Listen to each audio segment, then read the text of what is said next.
제가 요식업 프랜차이즈 본사를 운영하고 있고 또 그 전에도 저는 계속 요식업을 해왔던 사람으로서 한 가지 지키고 있는 법칙들이 있는데요. 그것은 바로 법칙입니다.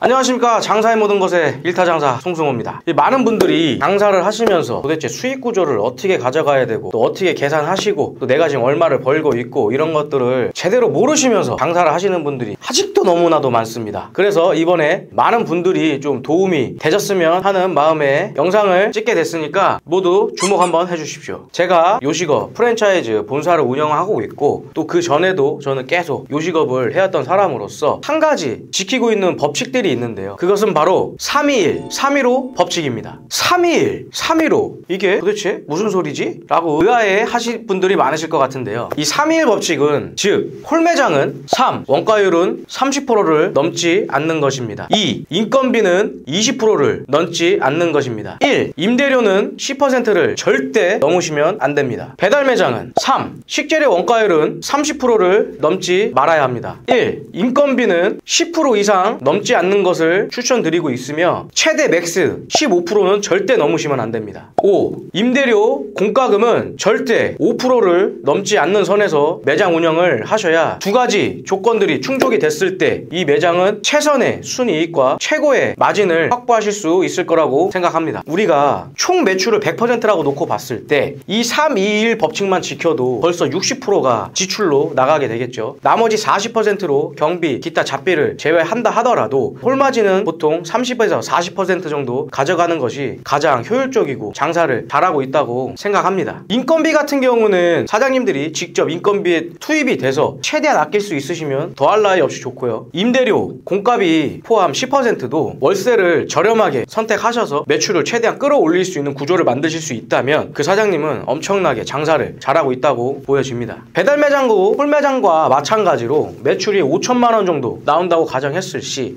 젓가락, 숟가락, 비닐봉지, 용기값 다 포함한 원가율이 30%라고 봤을 때 5천만 원이면 1,500만 원이 되겠죠. 그리고 인건비는 500만 원이 되겠습니다. 임대료 공과금은 5천만 원일지 5%, 즉 250만 원 정도 되겠는데요. 월세가 보통 한 100만 원 정도 나온다고 보여지고 거기서 수도세, 전기세, 가스비 이런 것들을 포함하면 5% 정도가 가장 적당하다고 보여집니다. 근데 배달 매장 같은 경우는 이 홀매장과 좀 다르게 조금만 장사에 집중을 하고 또 항상 제가 말씀드리는 배민, 요기요, 쿠팡 이런 앱테리어를 잘 하시면 솔직히 매출 올리는 데에는 크게 어려움이 없고 조금만 공부하고 마케팅에 조금만 시간 투자를 하신다면 매출은 점점 올라갈 수 있는 환경을 만드실 수 있습니다. 매출이 점점 많이 올라간다고 하면 5천만 원에서 7천만 원이 될 수도 있고 8천만 원이 될 수도 있겠죠. 그러면 임대료 공과금 퍼센티지는 점점 내려가게 될 것이고요. 인건비는 아까도 말씀드렸다시피 10에서 15% 안에서 해결하시는 게 가장 올바르게 배달 매장을 운영하실 수 있는 환경을 조성할 수 있습니다. 이 배달 매장 같은 경우는 이 홀매장과 다르게 한 15% 정도 지출이 좀 덜 발생하게 됐죠. 아무래도 창업 비용이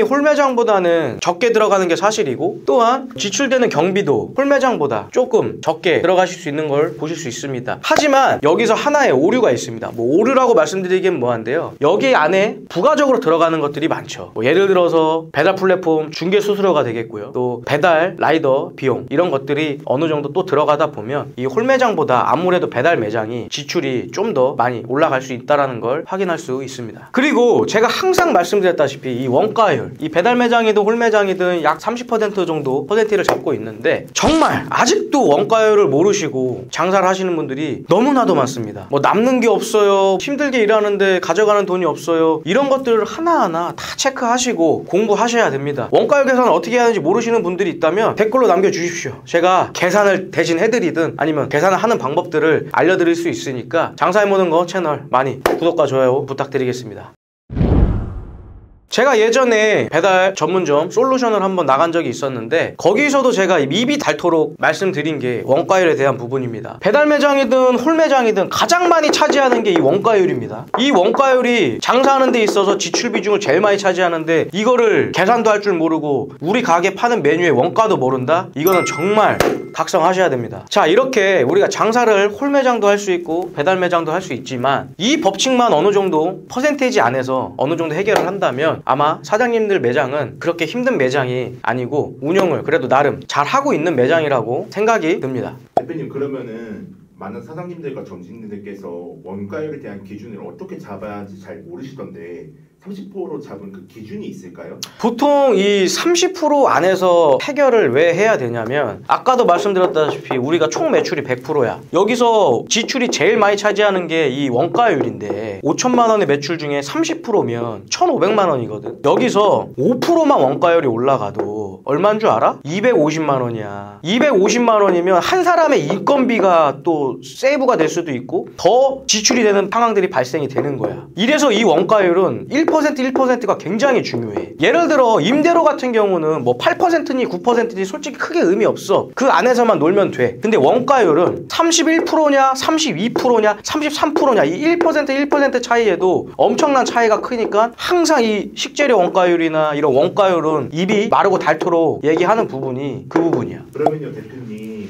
원가율 기준 잡을 때 보통 객단가도 같이 보시잖아요. 원가율이 무조건 낮은 게 좋은 건가요? 원가율이 낮아지면 어떻게 되겠어? 내가 홀 매장에 음식을 먹으러 갔어. 원가율을 계속 낮추려고 해. 그 매장이. 음식 퀄리티가 엄청 안 좋아지겠지. 예를 들어서 야채를 써도 좀 싼 야채들 쓰면 아무래도 야채들이 물를 수도 있는 거고, 뭐 고기를 쓰더라도 예를 들어서 좋은 부위, 맛있는 부위를 써야 되는데 뭐 김치찌개를 먹으러 갔다. 그 고기가 예를 들어서 삼겹살이 들어가냐 아니면 목전지가 들어가냐 차이와 그냥 퍽퍽한 후지살로만 하는 김치찌개 집이 과연 상대가 된다고 생각해? 마냥 원가율만 낮춘다고 해서 능사는 아니야. 최적의 손님들한테 만족시킬 수 있는 그런 퀄리티 이런 것들을 놓고 봤을 때 이 30%가 가장 적당하다라고 보여지는 거지. 뭐 많은 분들 이렇게 생각하실 수도 있을 거야.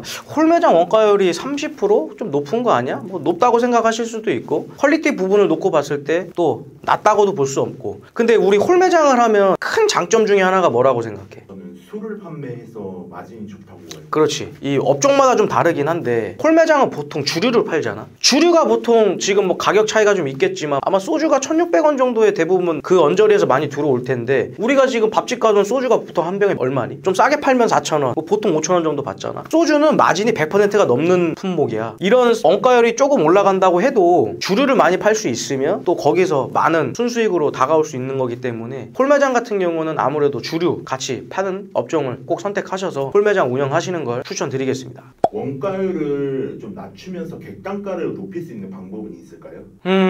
아까도 얘기했지만 원가율을 낮춘다라는 건 퀄리티가 떨어진다는 건데 객단가를 어떻게 올리지? 근데 하나 방법은 있는 것 같아. 세트 메뉴를 만들어서 세트 메뉴를 팔면 아무래도 원가율은 내려가고 객단가를 많이 올릴 수 있지. 세트 메뉴를 아무래도 구성을 많이 해야 좋은 게 배달 매장에서도 마찬가지로 볶음밥 하나 객단가 뭐 8,000 얼마 9,000 얼마짜리 주구장창 팔아봐야 솔직히 이것 떼고 저것 떼고 하면 많은 분들이 남는 게 없다고 또 말씀들을 하시잖아. 그래서 배달 매장 같은 경우는 특히나 더 세트 메뉴라든지 이런 객단가를 올릴 수 있는 메뉴 구성들을 하는 게 굉장히 중요해. 자, 지금까지 제가 이 요식업을 하면서 했던 이 법칙들 홀매장 3, 2, 1, 배달 3, 1, 5 이 법칙을 잘 지키시면서 아마 매장 운영을 하신다면 아무래도 다른 매장들보다 조금 더 유리한 위치에서 매장 운영을 하실 수 있을 거라고 생각합니다. 그리고 꼭 다시 한번 말씀드립니다. 이 원가형 계산은 꼭 하실 줄 알아야 되고 꼭 하셔야 됩니다. 네, 지금까지 홀매장과 배달 매장을 하는 데 있어서 도움이 될 만한 내용으로 영상을 한번 찍어봤습니다. 많은 도움이 되셨는지는 모르겠지만 항상 많은 도움을 줄 수 있는 그런 사람이 되도록 노력하겠습니다. 지금까지 장사의 모든 것의 일타장사 송승호였습니다.